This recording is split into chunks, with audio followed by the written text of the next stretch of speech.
If you want your music played on Future Hits Radio, all you have to do is head over to our website at futurehits.co.uk/submissions and fill in a little Google form for us. And I'm going to say the wonderful A&R team will review your submission. But Abby. I'll review your submission, and if we like it, we'll I do review them. Yeah. I review the unsigned ones. Actually, I do review quite a few, mainly if you say alt rock in your description. Well, there you go. I'll review everything else, and hopefully you can get your song on the radio, and we'll get it sent to one of our fabulous presenters, and you can hear your song on Future Hits Radio. And you get priority if you're a patron. Submit your music now. Get on the radio. Welcome to episode 3 of the Soundcheck podcast, and today we are joined by Lex Gibbon. Whoop, woo. Thank you so much for having me, guys. Welcome here. Welcome. How are you? I'm good. I feel good to be back in Essex, quite honestly. I was going to say, welcome home. Back in the motherland. I feel like I'm enjoying it. The energies are back, yeah. You heard it here first. This is Motherland. It's a small circle, like Southend, because we won't go into exact locations of family because Abby told me not to. But yeah, it's quite a small circle here. Have you gigged much in Southend? You know what? I really haven't. I now live in Hertfordshire. So it's a trek. Yeah. It's not actually that bad. I do it all the time. But I think everybody's gigging in London, so I just gig in London. But I wouldn't be opposed to a gig here. I've got loads of family that I can bunk in with and be like, Auntie Tracy, can I sleep in your guest room tonight, please? I think everyone's got an Auntie Tracy, haven't they? And an Uncle Martin. I don't have an Auntie Tracy. I've got a dad called Martin. There you go, same thing. Yeah. So, I'd actually really quite like that. Well, there we go. Let's put that in the diary. Yeah. Someone book me, please. That'd be great. Yeah, no, we're going to book you after this. Definitely, I think so.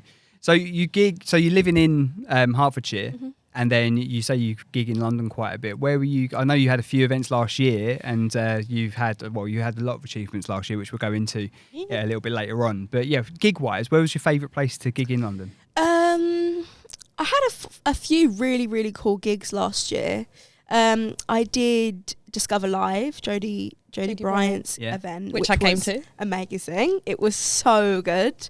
That was my first gig in a very long time with a full band, and it was a full female non-binary band, which was amazing.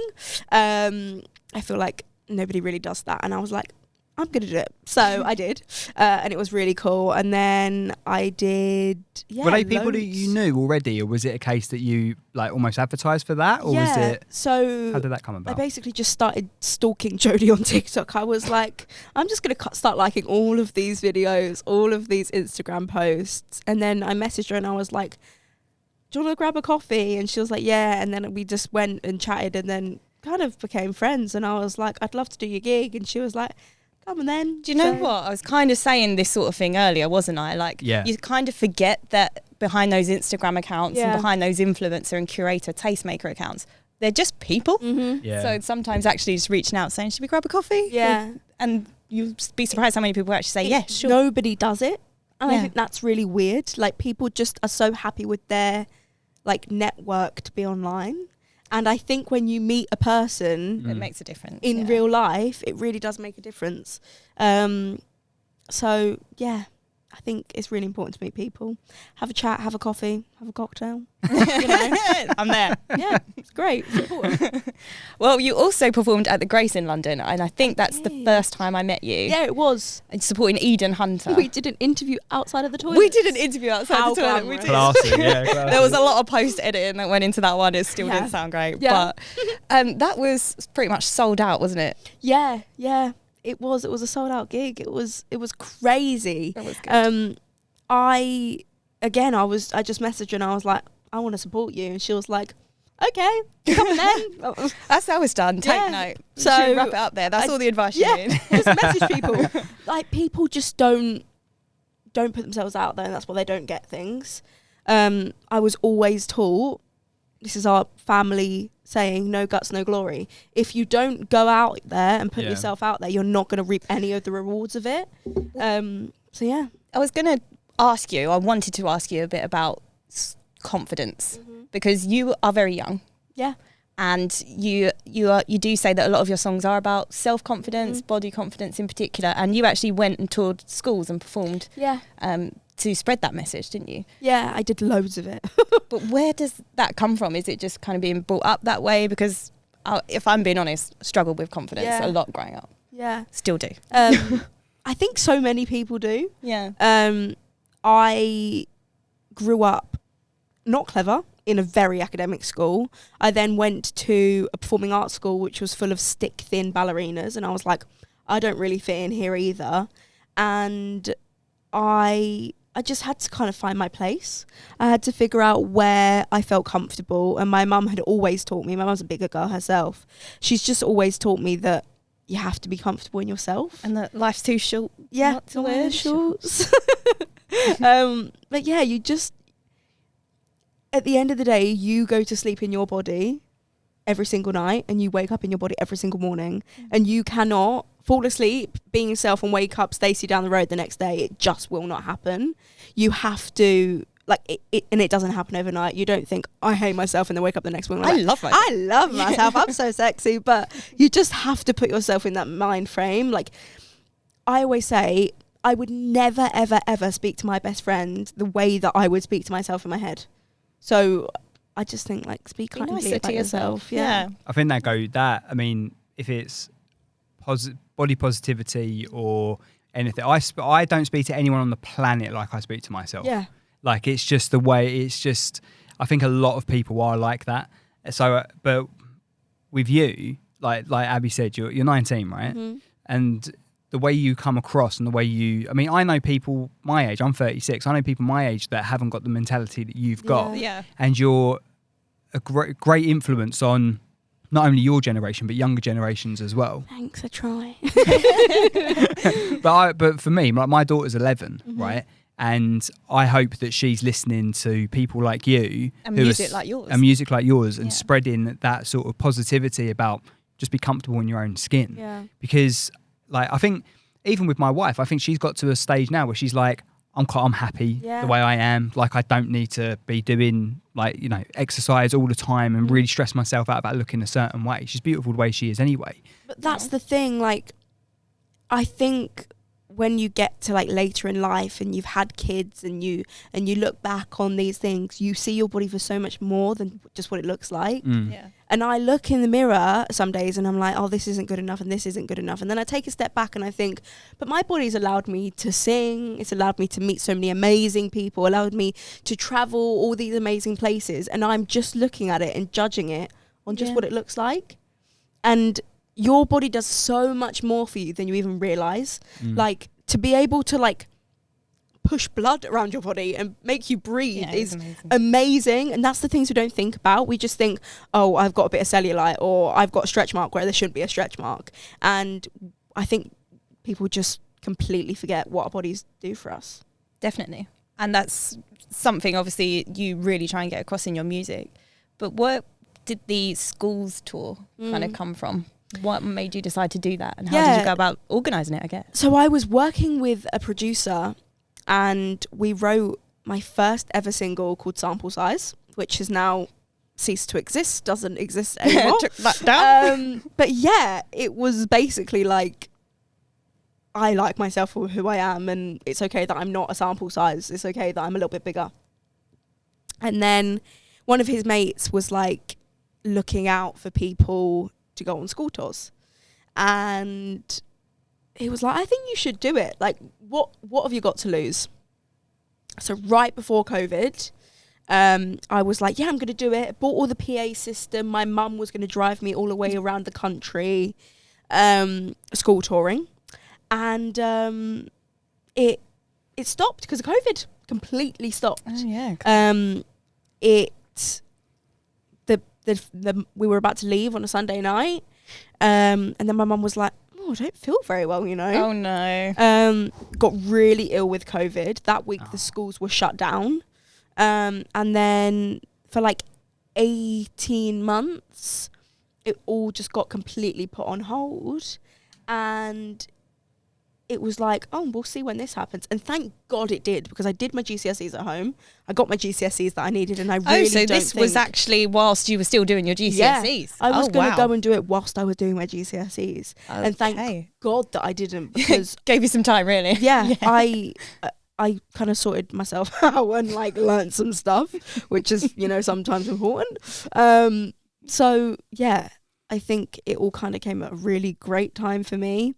And it put a pause on everything. I had to evaluate kind of what I really wanted. And I learned the script, because I hadn't learned the script before I was about to go on, of what I was going to say to all these kids that were just staring at me. So I learned what I was going to say. I figured out kind of the spiel I was going to give, which ended up being about like body positivity and body confidence and mental health and cyberbullying, things that kind of all come really naturally. But when you're speaking in front of like 500 kids sometimes for 25 minutes, you're a bit like, what do I say? Still like, very young yourself, like just out of school. Yeah. Literally. They must have related to you because of that as well, though, right? Yeah, I think I did get quite lucky. I mean, there's a lot of people that do it, these school tours, and I think it's quite prevalent in like the undiscovered and emerging artist. We know who that have done it. Segment. Yeah, I've got one right in my head. Yeah.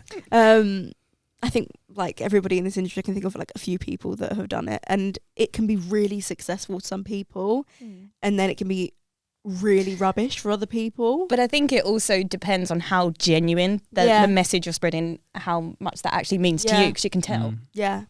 I mean, I've known people that don't speak at all. They sing the whole like 45 minutes. Well, sing a speech. Yeah, literally. And I thought it was really important. I used to sing 2 songs, sit down and give my like 25-minute talk, sing another 3 songs, and then do like a Q&A at the end, and then like sign posters.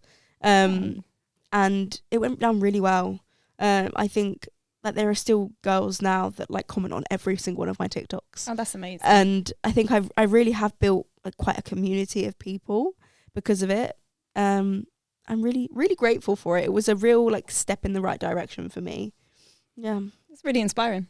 What is more nerve-wracking, speaking to 250 kids for 25 minutes or performing at a gig?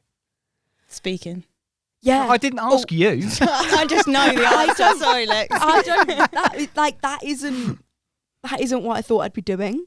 So, like, I can do it now. Like, right now, one day, I was in a hotel room with my mum and fell asleep, and she said, you gave your whole talk in your sleep. A 25-minute talk in your sleep. I was sleep talking my talk that I gave to these kids. I can do it in my sleep, quite literally. But at the beginning, I was petrified. It just became second nature. But at the beginning, 100%, that was more scary than doing a gig to however many people. 100%. No, it was doing a gig to a big room. Yeah, as a singer, like it doesn't feel that daunting. But when you're actually like trying to say something and get a message across to, it isn't like even just that. It's the fact that in a gig you can't see anyone. I know. Yeah, the lights are great. You can see like 2 people at the front row. In those schools, the lights are up, you know. They're intense. In school hall lights. Bright lights. You can see every single kid. And if they're, you know, David speaking to his best mate in the back row and laughing. I used to say, have you got something to share with the class? I used to feel like a proper teacher. Of all the children's names you picked, David. I know, yeah. I don't really know where that came from. But just, not like, Alfie. Not but yeah, like you can see everything. And it was nerve-wracking to start with, for sure. I think for me it'd be the other way round. Because I can't sing, I can't perform, I can talk. But yeah, I can't imagine like having to do that. What age group were they? What age were the kids? From like primary school to upper 6th. So, oh wow, so the whole spectrum. Literally, I went into year 5 kids one day, and then the next day I'd be in with like kids that were older than me. And did you have to adapt your speech? Like, so as an example, if you're speaking to 8-year-olds versus 16-year-olds, 100%. I guess the content's different. They're all going to have different experiences, aren't they? Yeah, like I'd talk to the sixth formers about Love Island and what an example that was setting. Yeah. And then I'd speak to other people, like other kids, about their favourite TV shows. And, you know, like it would go from accepting your body to it accepting people. Like it really did have to shift. Once I went into a school and I was like speaking to my tour manager that morning. Oh yeah, cool. I've got to be in at 8:30. I filed in and I like got all my stuff set up and I thought, I can't see any girls. This is really weird. Oh, no. So that one side of the hall, it was a very religious school. So in my brain, I'm thinking one side is going to be guys and one side is going to be girls. Maybe it's just really religious. It was only boys. So my whole talk that was honestly more geared towards girls than it was boys, had to switch from your favourite like models that you see on posters and in magazines, like Kylie Jenner, had to be, you know, that Calvin Klein advert that you see on your boxes, you know, like how does that make you feel? And they were like, they're quickly trying to think of like, the male I was like, I have no idea what I'm I have doing. no reference for this. Literally, I had no idea. Like GQ, like question mark. I had no idea. I think though that there would have been some lads in that class, and even probably even people that won't go on to identify as blokes. I think it's a case that you would have been reaching people either way. Yeah. And I know that, you know, from a female perspective, guys aren't really that different. We still have we still have insecurities. Yeah. We still have, I mean, me getting rid of my hair and stuff like that, that was a thing. Like I was like quite worried about it and stuff, and I just thought I'd take the plunge with it. Yeah. That's just a tiny example, but I think especially for like teenage lads and growing up it is like, you know, it's certain environments so alpha, and it really can be difficult for lads to try and find their way as well. And so I think that you're obviously, like you say, it was probably geared more towards like the younger girls and stuff, but I still think it would have reached lads as well. Yeah, I think, you know, like without me even realising it, because I wasn't, like, as bad as this sounds, I'm a girl and I can see, I was talking about my own experience. Exactly. I was like, you know, I'd look at models on photo shoots and on the TV, and I'd only see stick thin models, and this is how it made me feel. I didn't have the resources and the evidence to kind of back up what I was saying about things that guys dealt with. So that was a weird day, let me tell you that. I was like, I called him up. I was like, "You've put me in a boys' school. What am I doing here, Luke? Like, what is going on?" Did you have any more experiences after that, which was similar in regards to then going back to like boys' schools or anything? And only one. There was only one. Girls' schools were my favourite. Yeah. Because like all the girls would rally.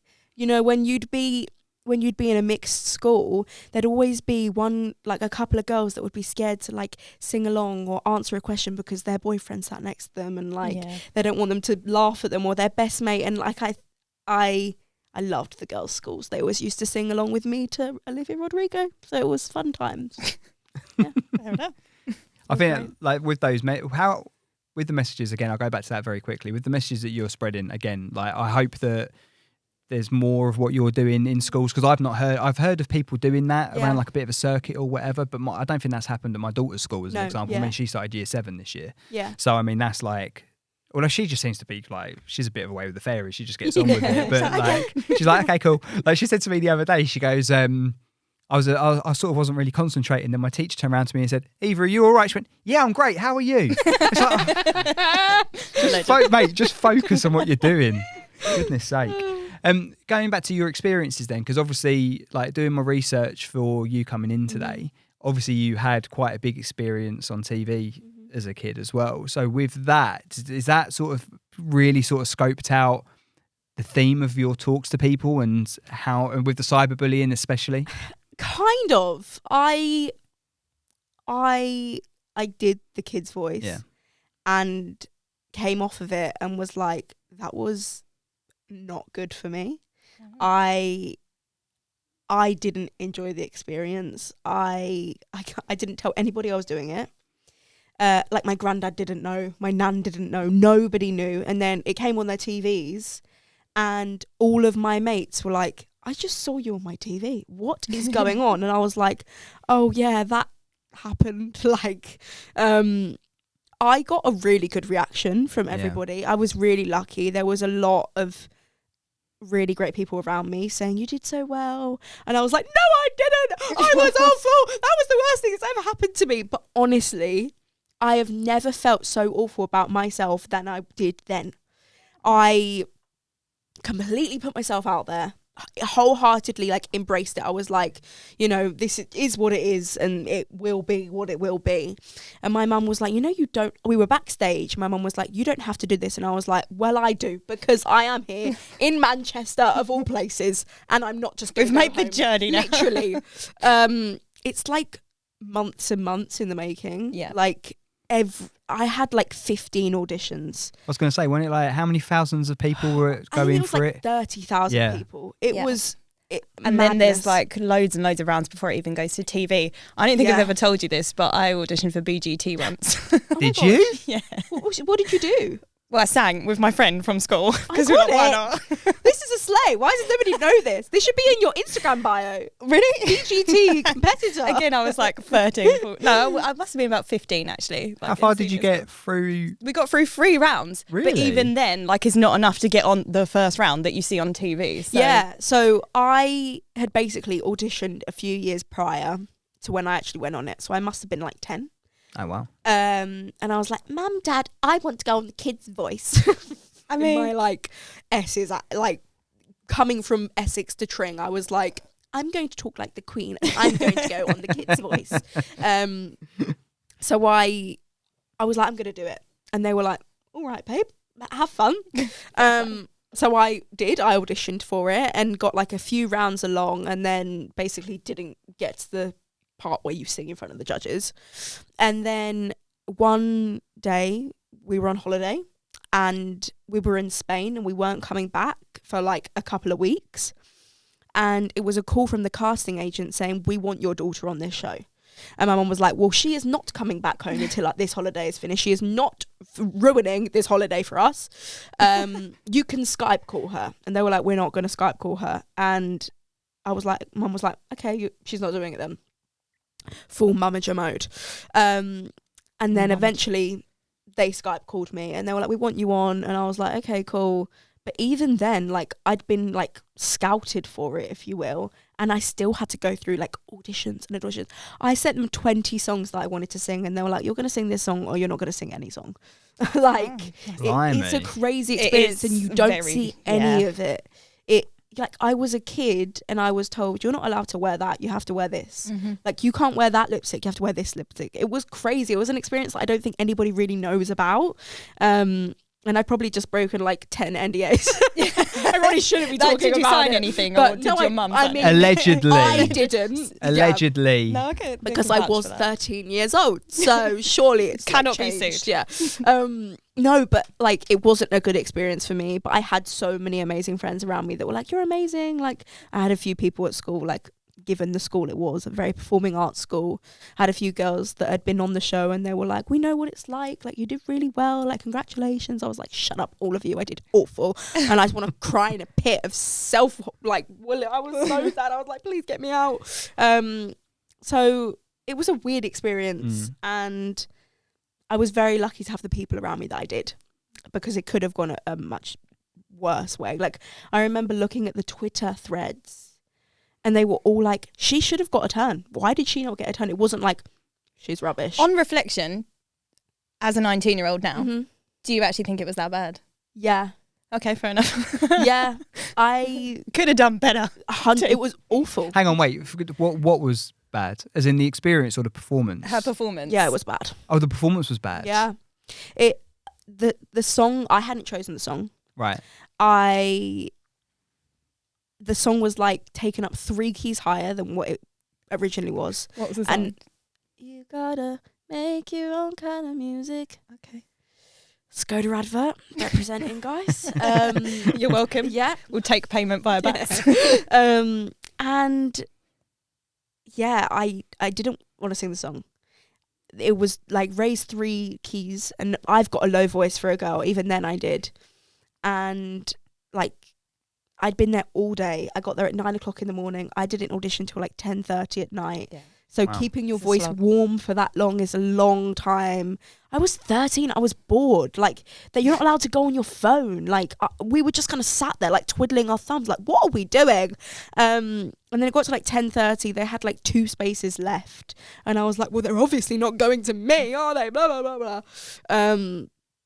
And I went on, and I'd been warmed up, but basically the vocal coach was just like, sing it again, sing it higher, open your mouth. And I was just like knackered at the end of the day. I was just exhausted. I was like 13, maybe 14, so tired, didn't want to sing this song, hated my outfit, wanted to put a red lipstick on, which I wasn't allowed to do. And I was just like upset. And I went on this stage and I was like, I'm not singing. I just don't want to do this. And then I was like, you're here, take a deep breath and sing. And you see me at the beginning go, like, take a deep breath, compose yourself. And then didn't take a deep enough breath, didn't have enough breath. And it all just went tits up, quite honestly. It really wasn't great. So, there she is. There we go. What can you do? It was a learning experience for sure. I would never do a TV show again. That's just... Well, I was going to ask that, because obviously if you've done that and you've had a bad experience from it, it's obviously shaped you as an artist as well as a person.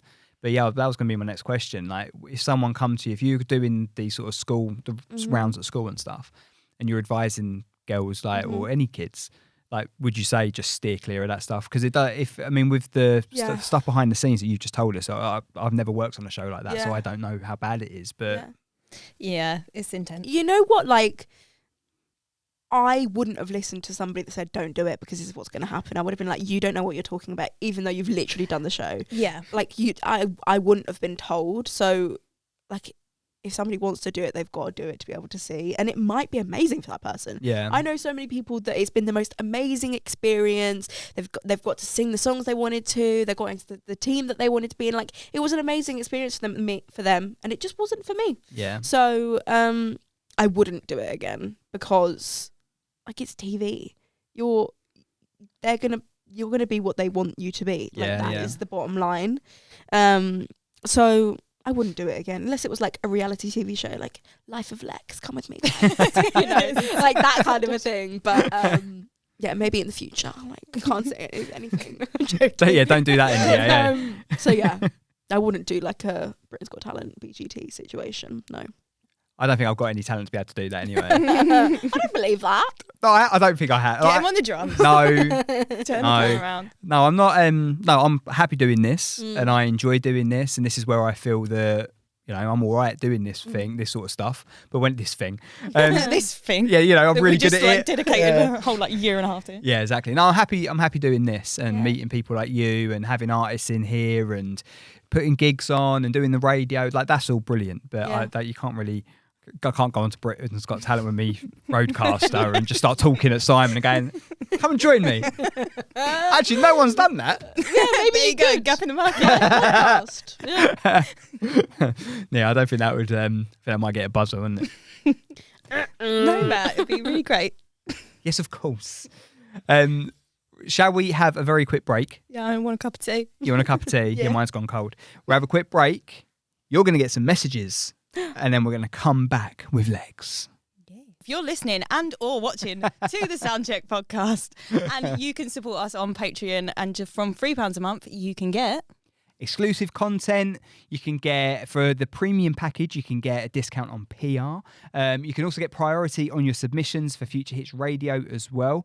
And gig tickets, stuff like that. And first refusal for fun things like this, interviews, gigs, behind the scenes, some video if you want it.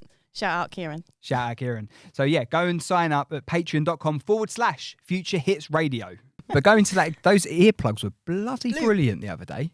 Loop ones. Yeah. Because I actually put something on my... and this episode is sponsored by Loop. Please. If you want to, please do. Welcome to part 2 of the podcast, by the way. Hey.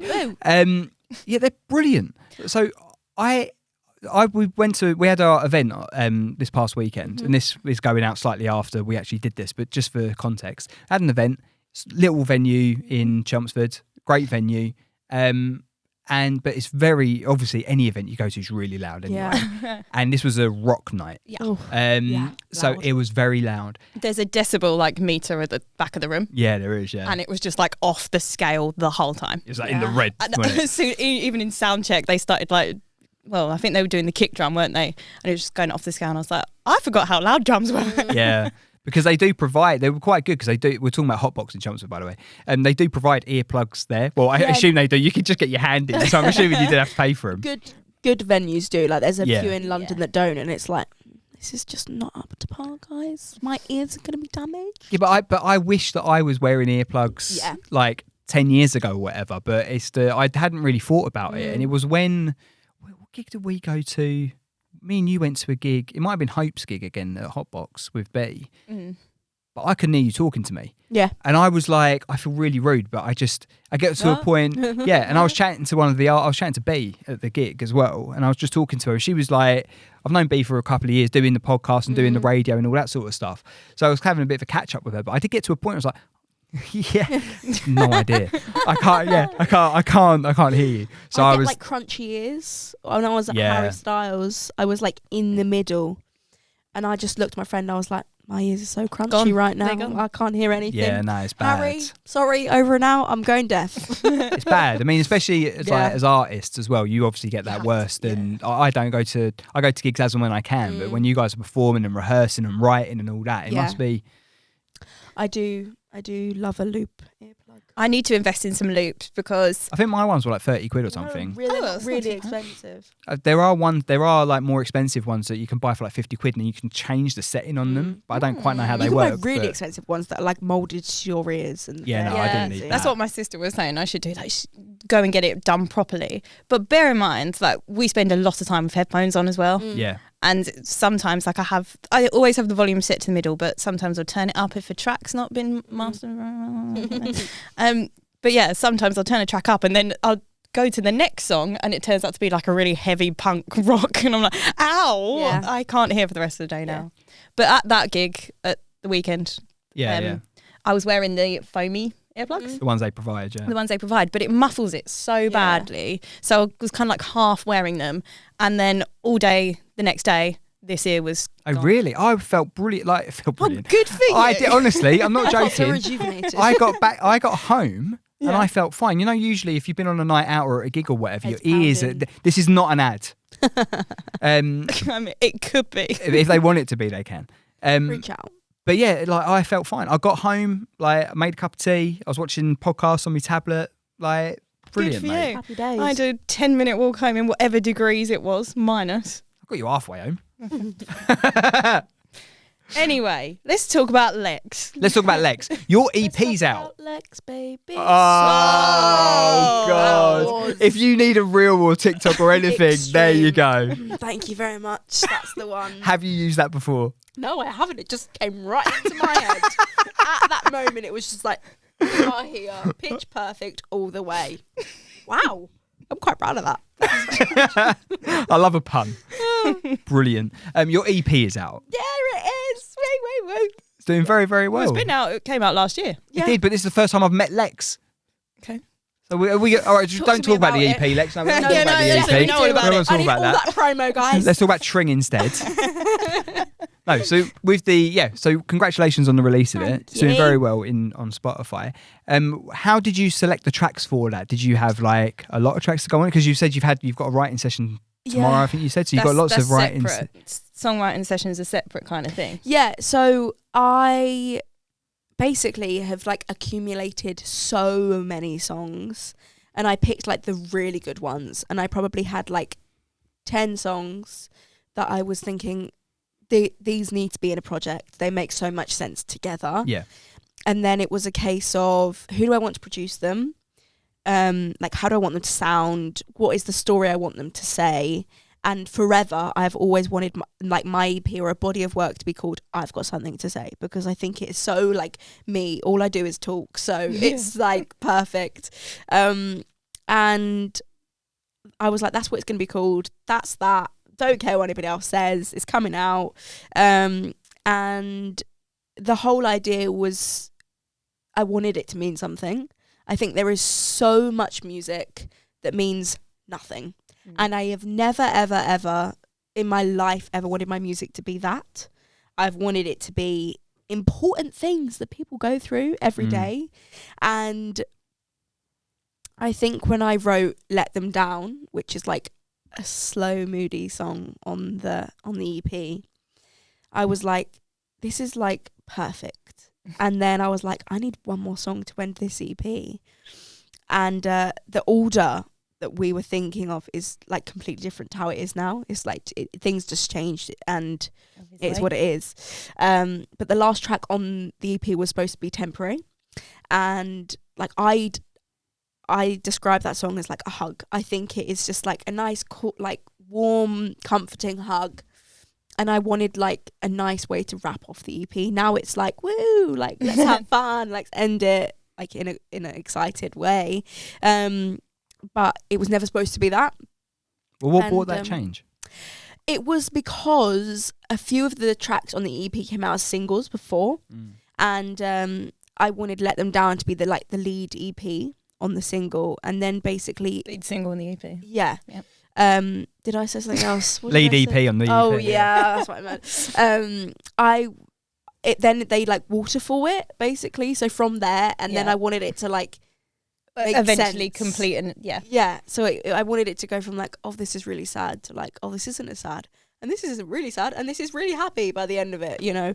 So I wanted it to take you on a bit of a journey, if you will. I think it certainly does that. Yeah. I think it certainly does that, and I think We'll Be Okay. It's my favourite on the EP. Yeah. And I think that it's an empowering one. Yeah. To end on. Yeah. I think We'll Be Okay. Like I think with that's the one that made me think of like my daughter and stuff, because it's like you know you can be. Cause that's the one about your shorts and stuff, isn't it? And about how life's too short not to wear those shorts. Just crack on and do it. Yeah. So I think it's a case with that. That's the one that sort of spoke true to me. I think that with what you said about like music meaning something. When we're A&Ring tracks for the radio, you can tell it's those tracks that if we can relate to it as well, and if it makes you feel something, it doesn't matter what genre it is, does it? It can be something like poppy with you, or it can be a rock track, or it can be a folk track. It doesn't matter on the genre to me. Yeah, because I think the first track you actually uploaded to us at Future Hits was One More Party, which is probably one of the more pop pop production leading, and it very well produced actually, by the way, and we'll talk about potentially the producer situation. But even that, like feeling out of place at a party, I mean, it's definitely a relatable message to some people, but it's because it meant something to you, and that message just conveyed. Yeah, I really take a real focus when I go into a writing session and write a song. I come in with like 5 or 6 ideas, and they're all things that like are really happening in my life or have happened in my life, and I like bounce a few ideas off, and whatever we kind of vibe with is what we write about. But like, it's so important for me to write music that actually means something. I listen to so much music, and even like I listen to New Music Friday every Friday, right? And sometimes I think, what is this? Do you know what? Sometimes I actually do tune in to like normal radio. Yeah. How dare you? Not gonna name no names. How dare you? Really, I will say. But I avoid it now, really, because whatever I hear, I'm like, there are people on Future Hits that are like 1,000 times better than this. Hey, seriously, when we were out the other night and we had a playlist, we had a playlist in the background, just a Future Hits artists. It sounded so good in a room like that, because obviously we hear it on the radio. Yeah, here in the venue, we hear it on the radio a lot. Obviously on headphones, on the app or whatever. Download that from your Google Play Store, the App Store. But to hear it in like a venue, it sounded so good. Yeah. There's a lot of tracks that stand up. Yeah. That could work as commercial tracks on commercial radio in a venue space, but it's just like, how do you break through when there's so many people that are that good? But you've had that success as well. You've had that success because one radio station we will mention is Radio 1, and you've featured on Future Pop like what, 4 or 5 times now? 5 times. It's amazing. She's gotten in. Yeah, it was basically after Jodie Bryant's event. Jack, the producer of Future Pop, was there. Love you, Jack Allen. I don't know you that well, Jack. I don't love you. Love you, Jack. I love you, Jack. But yeah, he sent me an email and he was like, I remember so distinctly, I was walking through M&S trying to find an outfit for a party, one of like my friends' parties. And I was looking at this like blue top and I was like, I can't find anything. And then I got a message, like an email pop up, and it was like Radio 1, and I was like, this is obviously a scam. Yeah, like, sure. How much money do you want? Literally. And then it was like, hi, I'm Jack Allen. Just won like everything, like the press release, the track, and an instrumental. And I was like, Mum, my songs have been played on Radio 1. And I was like, nobody in this place knows that my songs have been played on Radio 1. Like, what is going on? And then the confidence you walk through M&S, like... I was like, that's going to look great on me. That's going to look great on me. Everything's going to look great on me. It was the most wild thing. I've done, like, loads of networking this year. And everybody I've been, like, last year. Sorry, I feel like I'm still in 2023. Okay. But everybody I was speaking to is like, oh, yeah, like... Radio 1 and New Music Friday, and I was like, I've not had any of that. My life is rubbish. Everything's nothing working. Oh, this is awful. And then it happened, and I was like, oh my god, my life is made. This is amazing. There's a very up and down journey here, Lex, isn't there? Yeah, it really is. But yeah, it was crazy. And then the other day, I got a message from Molly King being like, hi babe, we're about to play your song. Sorry, it's late notice. Wow. I was like, wish I got a message from Molly King. DMing me. What is going on? I'm joking, babe. Babe. It was madness. Is that Molly or your wife? That's my wife. I'm joking. It was madness. Yeah. It is madness. It's all going. It's all going.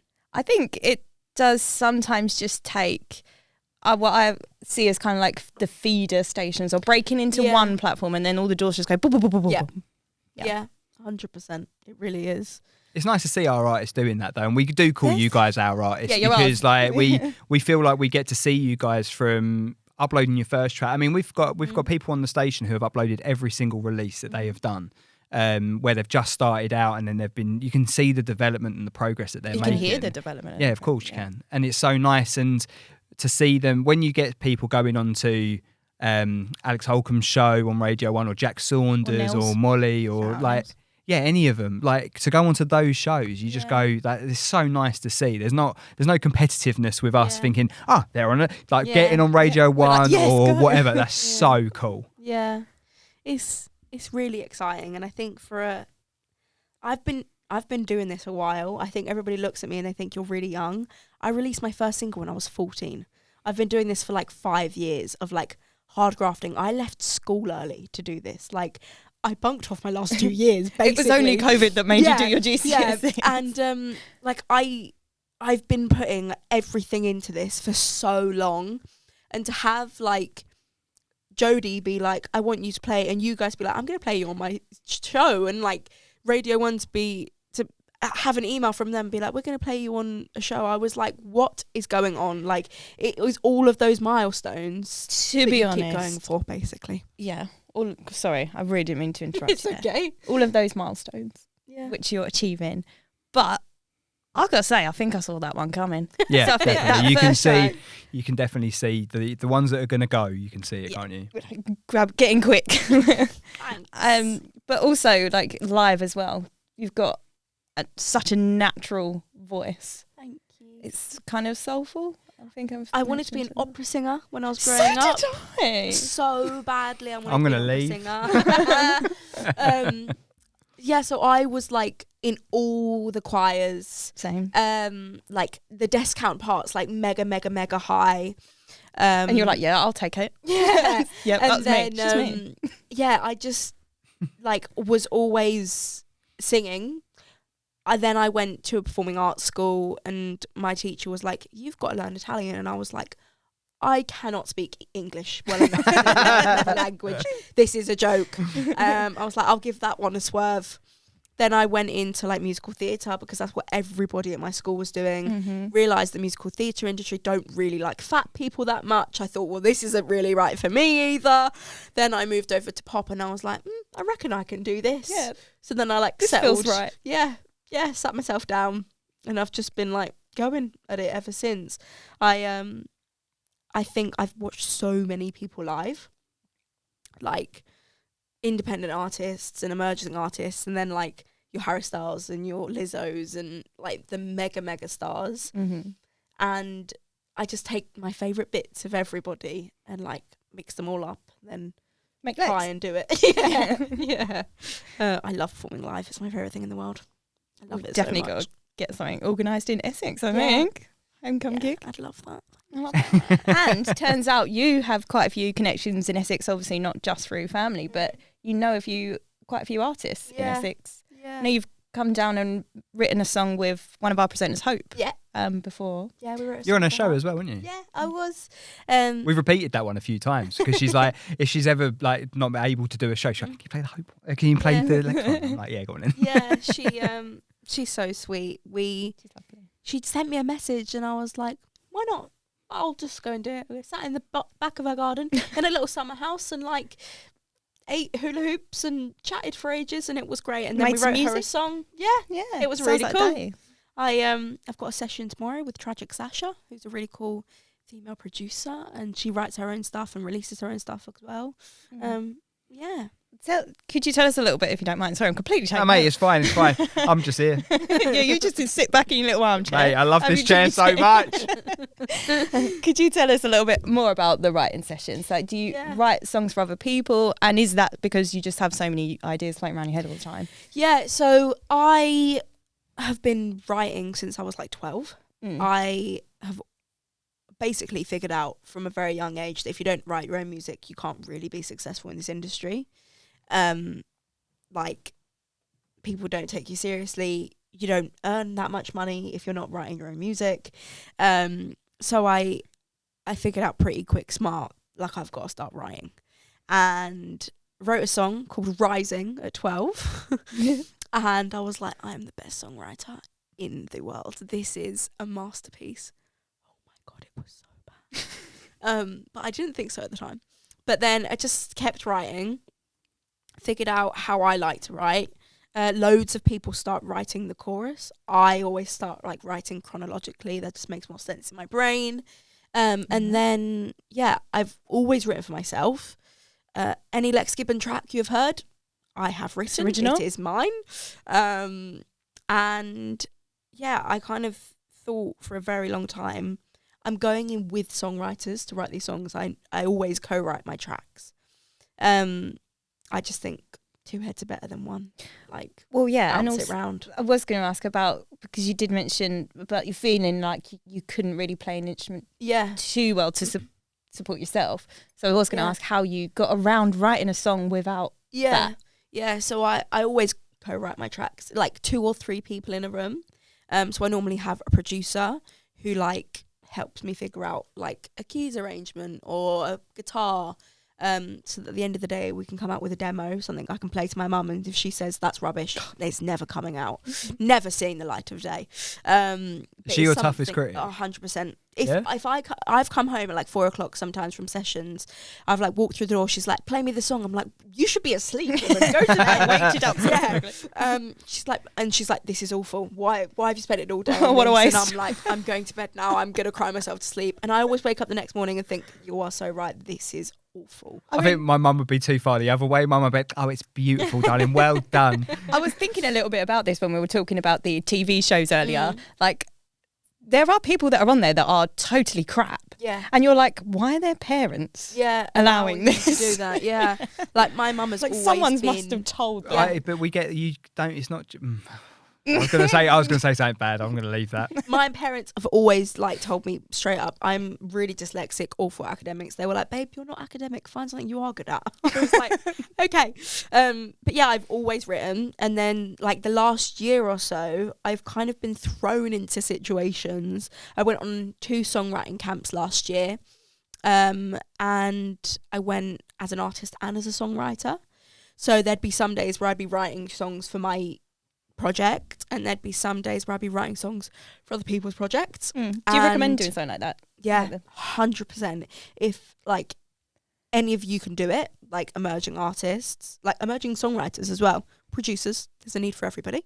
We've got our jobs. Do it, literally do it. Like, you can find, I mean, there's some like ridiculously expensive ones, like Warner put one on, I think it's like $4,000 a week. It is ridiculous. I mean, maybe don't start at Warner anyway. Literally, yeah, but like there's so many that are like artists run. There's a few within our network that run. Yeah. I was going to say, like, Ian, shout out to Ian, Ian John at So Slam. He does battle lines, doesn't he? And they have like songwriting competitions and stuff. Pretty sure Christian Sayers does one. There's so many. Yeah. Like I fell into it because a songwriter that I had written One More Party with, and We'll Be Okay, she messaged me and she was like, babe, me and my boyfriend are going on this writing camp. It's in Leeds.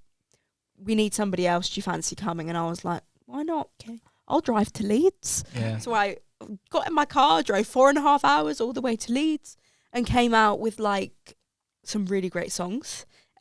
One for a girl called Macy Naya. I said that. I'm so sorry, Macy. Macy Naya, I recognise. Yeah, she's on Macy Naya. Yeah. She does Peachy. She owns Peachy events. She runs Peachy. Yeah. Okay. But yeah, she has got music on our system. Yeah. Yeah. We've written a song, and it's coming out at some point this year. I was about to say what it's called. I think she'll tell me off for that. But it's very good, and that was the first song I'd ever written for anybody else, and it came out. So I thought, actually, maybe I am all right at this. I always thought, like, leave it to the songwriters. That's their actual real life job. They make real life money off of it and pay their bills. Like, that is their job. You just write songs for yourself, and like, I was like, actually, no, because the songs I'm writing are good. Like, I have to believe in myself and put myself in rooms. And I've just written loads for loads of people. Do you ever feel like, oh, damn, wish I did keep that one for myself? You know what? There are some. I went in with a girl called Amy Lou the other day, and she's like very soulful, like R&B vibes. And I was like, oh, this is just like a dream to write. It just like was so easy to write. I go into some sessions and I'm like, I just cannot do this. Like, my brain is not working. Like, extract it from my brain, please. Something come out. And sometimes like a song is hard to write, and sometimes a song is easy to write and it writes itself.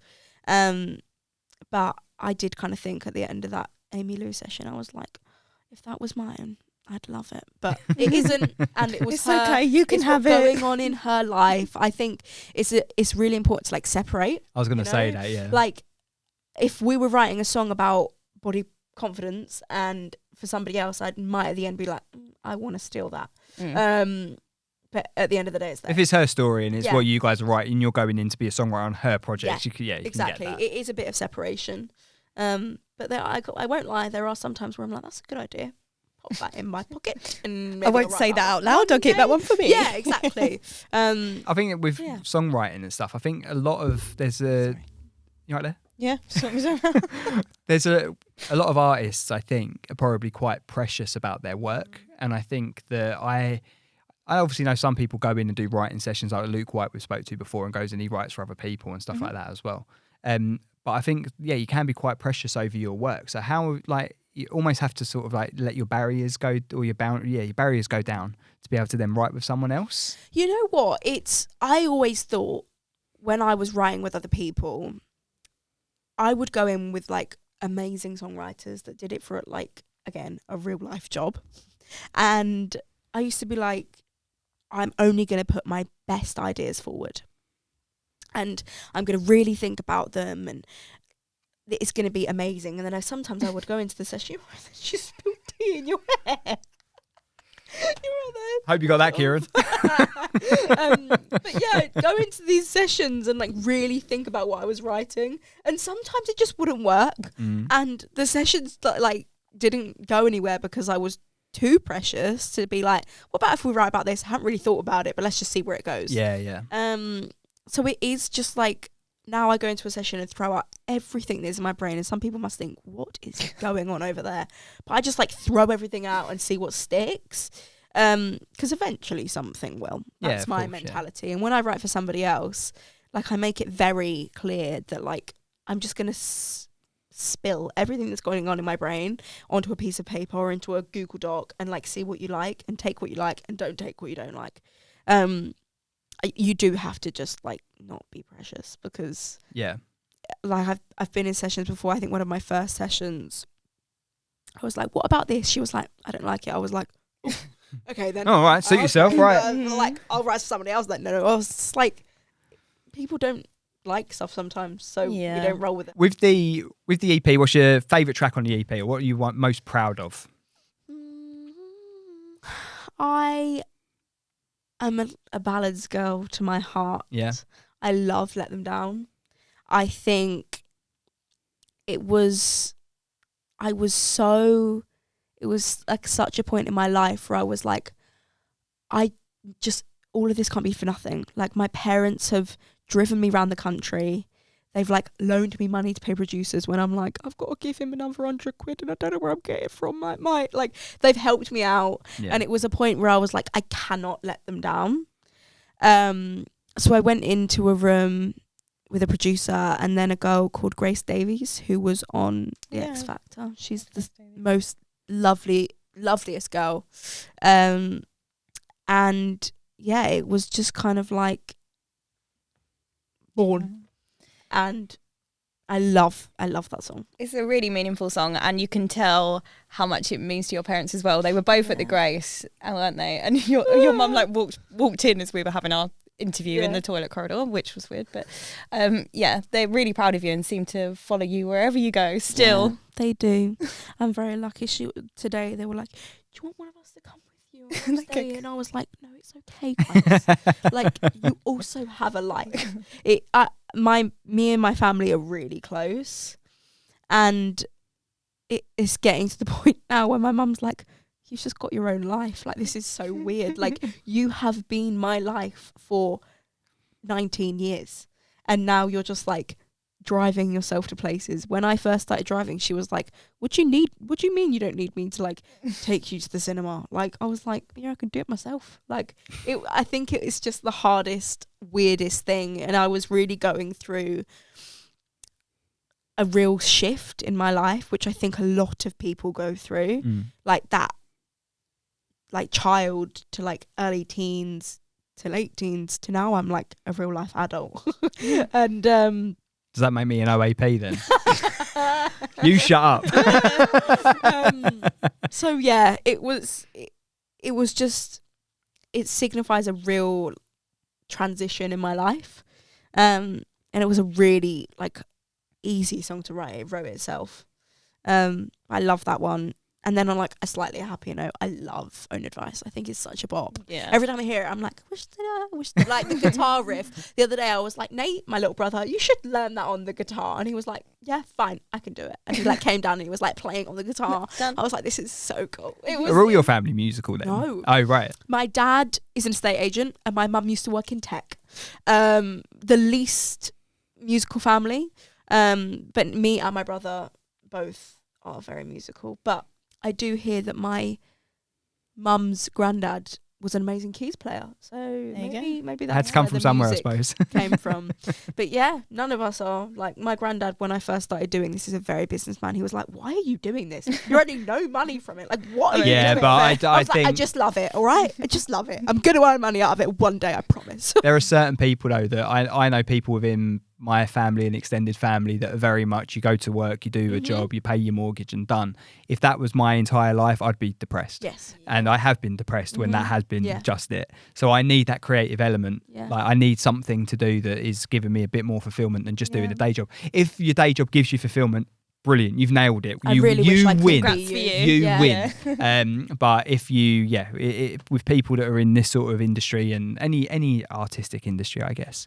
I mean, like, it's just always a hustle. Yeah. You're always looking out for things that you can do to make you a little bit of money, to like fulfill that bit of rent, or to pay that producer, or to like get the artwork for your next single. Like, you are always looking for it. Yeah. And I just think it will like never stop until you're like Harry Styles. That's it, basically. And it's hard. Like, it's a real decision to be an artist. Yeah. Like, I've really sat myself down and had to think, do I actually want to do this? And I always come back to the idea of, yes, I do. But I really do, because it's the only thing I'm very good at. I'm so bad at everything else. So this is the only thing I can do. I can chat and I can write a good song. Well, I was going to say, like, I don't doubt that you're going to be like get on Radio 1 many more times in your career, right? Like, you've PRS getting paid. But you've done you've done very well already. Like last year, obviously with your 5th place, on there. Like we think very highly of you on our station. Thanks. And with obviously people like Jodie in your corner and stuff like that as well. Like it's only gonna hopefully just completely take off. But I think you have obviously got that songwriting in your back pocket as well. Yeah. And you have got that element to it. And the artists that are getting paid are people that are also doing that sort of stuff as well for other people. Jobs. Yeah, and if you can, and me and Abby talked about it loads, considering like we've got this place and that. If you can find something within the industry that you can get paid to do, you're winning. Yeah, I've just started giving like workshops to kids. Love that. And how to write a song, which is going really well. I'm like going into schools and teaching GCSE kids how to write a song, which is wild. Well, if you ever need a studio for that, you know where we are. Yeah. But yeah, like it is always a hustle. Always thinking, how can I get some money to pay for my new single? You have just got some money though. Have I now? Potentially. Yeah, because you're going to invoice us in a minute. Your next gen funding. Yes. If you don't mind talking about that. Yeah. How did you find it? How was the application process for you? Yeah. So my last EP, I basically was just hemorrhaging money. I was like, I have no more money left to give. This is tough. And I was like, where can I get money from, basically, to make this music? And I think I literally looked up like money for musicians, which is so like simple Google scammy. But like funding for musicians came up, and I was like, this is cool. PRS was on there, Help Musicians was on there, and then Youth Music was on there. Mm-hmm. So Youth Music was the first funding application I'd ever done. That's probably for the best because the others are pretty lengthy. Yeah, well, no, it was like 25 pages. I had to send in a video. Like it was a lengthy process, and I was just like, I really need some money to be able to do this. Like, what am I going to lose? Let's just do it, see how it goes. So I did it. And then I was like, oh, it's just never going to work. And like, it's never going to happen. Grinding away, like figuring out how to make money. And then I got an email back and they were like, you've been shortlisted. And I was like, what's going on? Oh my God, this is amazing. And then I got another email back being like, can we have your bank details and like your, like a picture of your bank, like make sure it's you. And I was like, oh my God, yes you can. This is my bank details. Would you like my passport as well? Like what is going on? And then I got the funding. Congratulations. Yeah. So that funded some of my last EP. And I'm so grateful for them because honestly, it gave me the ability to not have to think about the money for it. Yeah. Which is a real blessing, right? A huge, like, amazing. Even now, I've got music coming out and I'm thinking, how am I going to pay for this? Like, I need to start putting in for other fundings. Because it isn't just like I could go and get a day job and earn money from it. Of course I could, but how am I going to go into a writing session to write the songs? Well, I was going to say, like, you doing a writing session tomorrow morning at 10:30. Yes. Like, I'll be in calls and stuff. Do you know what I mean? It's like, so to do, it's an interesting way. The pressure off of finding the money, and then it allows me to just be creative. And something really amazing that Youth Music do is they, in like your cost analysis and your breakdown, they leave a section to like pay yourself. They put creative time. Yes. Yeah, so like you're paying yourself, which in the long run you're not really paying yourself, but it like they put a focus on like you can actually use some of the budget for that. Yeah. Like for travel and for like already covered. Yeah. Amazing. So I'm very grateful for Youth Music. Very, very, very grateful. It's a really good organisation, actually. Amazing. I've met, like, I went to their awards not too long ago, and everybody there was so lovely. But yeah, it's a real like community, and they're all so sweet. And I'm very grateful because I don't know what I would have done without it. I really don't. I don't think the last EP would have happened because it was getting those last like 2 tracks, and I was like, it's something to release a single, right? Like you can release a single like once every 2 months. You can save up that money to pay for the production, to pay for the artwork, to pay for the press images, then to pay for the mix and the master. You can save up that money because you've got 2 months of saving all up. But when you're doing an EP, a waterfall release at that as well, so it's money after money after money after money. You've got a big chunk of money to find, so it's hard. It's really hard. So I'm very grateful. Well, I'm glad you got grateful. It. Yeah, me too. Otherwise, I really don't think it would have happened. I'm very lucky. We've talked about last year. We've talked about the success that you've had with the EP. Mm-hmm. What is your plan for this year? Have you got gigs coming up? You've talked about singles that you're writing and releases potentially that you can't necessarily name, but what events have you got coming up? I have a gig on the 27th of February with myself, Drew Thomas and Leah G. That is at the Camden Club on the 27th of Feb. I'm going to be singing with a keys player, which I haven't ever done. I've only ever played with a guitarist. So I'm really excited. He's really cool. He's actually Essex based as well. Go on, Essex. Yeah, hype him up.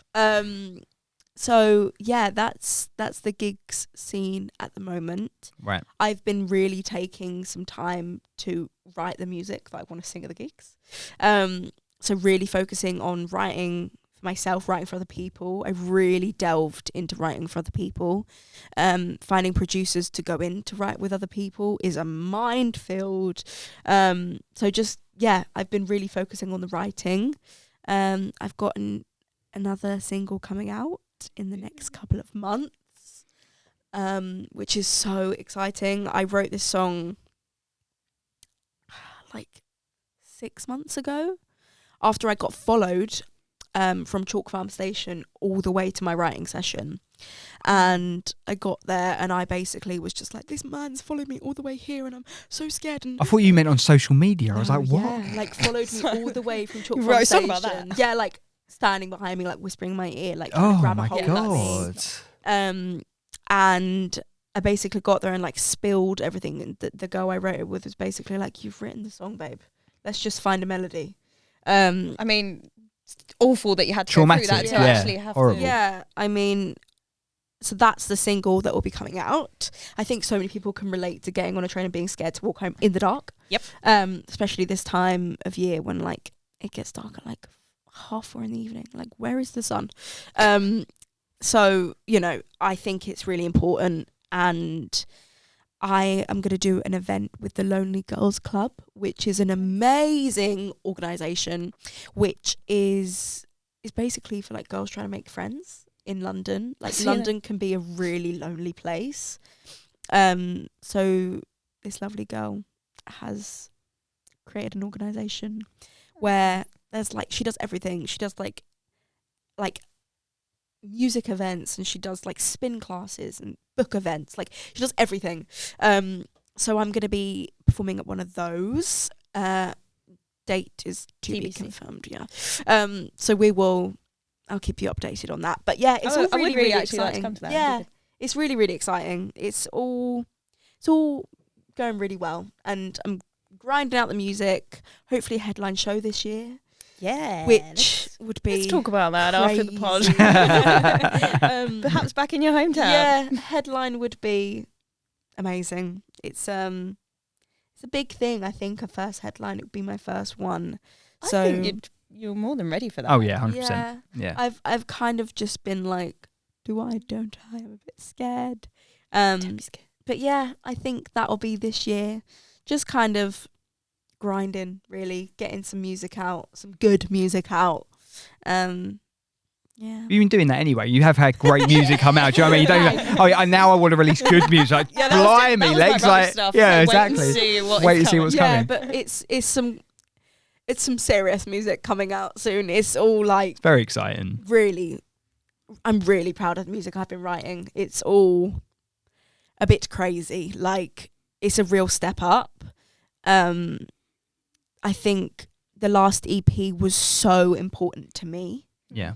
And to some people could resonate with it. But I think this next load of music, everybody can relate to.